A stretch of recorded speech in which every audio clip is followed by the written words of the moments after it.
The A7C is the hashtag full-frame mirrorless DSLR rangefinder you buy if you want something smaller and lighter than the A7 III or 4 that keeps up with its bigger counterparts and packs a punch camera.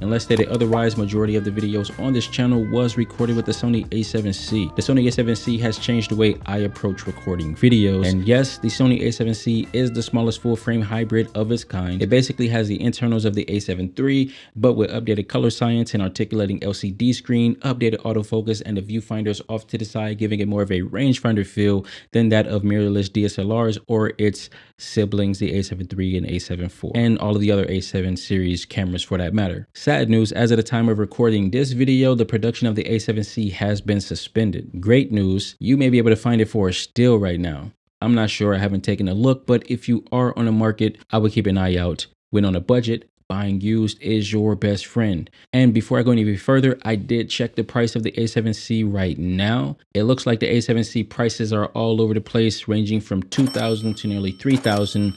New and used. I would say hold off until production begins again, until the prices return to a more reasonable range, and then go for it. And now let's talk about specs. Now, the Sony A7C has a 24 megapixel full frame CMOS sensor powered by the Bion's X processor. It has an articulating touchscreen that only works for focusing, shoots in 4K 24p and 4K 30p, can shoot up to 120p and lesser resolutions, which is similar to the A7 III, which isn't that bad if you ask me. It does the job. ISO ranges from 50 to 51,200 and can be extended up to 204,800. Let me be a little more specific. The base ISO depends on the profile you are using, if you are using a profile. In photo mode, ISO can go down to 50, but from my understanding, I could be wrong. The base ISO or the native ISO is 100, but you can go down to 50. And in video mode, the base ISO is 100. But when using the S-Log 2 profile, and any other S-Log profile for that matter, the base ISO is 500. And the ISO in the S-Log profiles ranges from 500 to 102,400. Also, the Sony A7C has in-body stabilization or IBIS. The aspect ratios are 1:1, 3:2, 4:3, and 16:9. You can shoot raw video up to 422 8-bit when using an external video recorder. Without an external monitor, it is 420, which is similar to the A7 III. I failed to mention that in the A7 III video. It has an unlimited record limit, but can overheat, practically turning into a fireball right in your hands. It has a USB-C port for charging and connecting the camera to your computer for tethered shooting. It takes one SD card that takes up to UHS 2, which is similar to the A7 III, but the A7 III has 2 SD card slots, which is great for redundant shooting. It has a mini HDMI port for connecting an external monitor and external recording if you are using something like the Atomos Ninja 5. Similar to the A7 III, it has a mic jack for external mics, and it has a headphone jack for monitoring audio, something I should start doing. I say it has changed the way I approach video because since I've gotten the A7C, that's really all I've used it for, video. It has given me the ability to create without worrying whether my autofocus is hitting or not.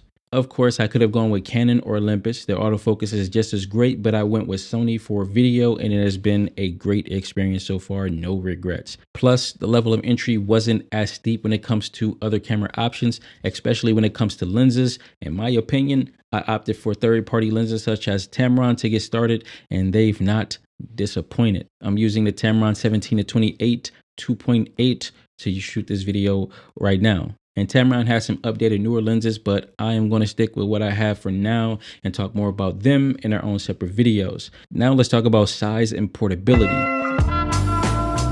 The Sony A7C is small enough to take places and not make other fields uncomfortable unless you rig it out something like this. It is pocketable depending on the lens you have. I have no small lenses at the moment, but it is pocketable. It is a powerful camera that can give you great results when taking the time to learn the settings, learning the quirks of the camera, and taking the time to push the camera as far as you can.